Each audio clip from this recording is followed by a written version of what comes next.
Z mojim bandom, Dejan Dogaja bandom, smo otvorili dobrodelni maraton koncert. Takoj, šus v žilo, petarda. To je po mojem največji koncert. Največ ljudi, kar sem videl živo pred sabo. In cele 4 komade, ki smo zaigrali, sem študiral, so res vsi poslali SMS pomagam 5, 10 na 1, 9, 1, 9. In bolj ko je šlo proti koncu, bolj sem bil ziher, da je vsak poslal vsaj 2. In zdaj je tole sam eskaliral nebo in na koncu, ko bomo naredili največji slovenski zbor, ki bo pel Samo milijona še živi, verjamem, da bomo zbrali rekorden znesek, to sem že zdaj ziher, tako da o to sploh ne dvomim.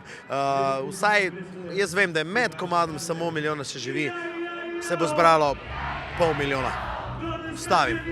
Vsak let prideš kot gost, vedno sodeluješ.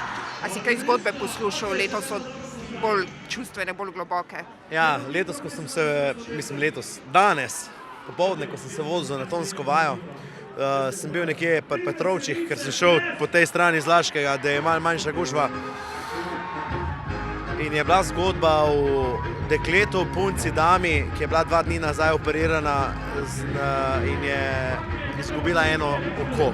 Hkrati je invalid, ima na eni roki 3 prste, na eni roki 4. Ampak toliko pozitive, ko ta ženska premore. Jaz sem se mogel ustaviti, razjokati v isti fazi, smejati, ker je prebijala take, da ne vem, kako je človek. Ona se sploh nima za to, da je na dnu. Ona bi imela samo eno kuhno, da bo mečken, ker res slabo vidi in v kratkem bo zgubila vid, da bo mečken lažje najdla stvari. In to je ne the best. Mi pa študiramo, kam bi šli na dopust, pa kjer meso je boljš, pa kjera flaša vina.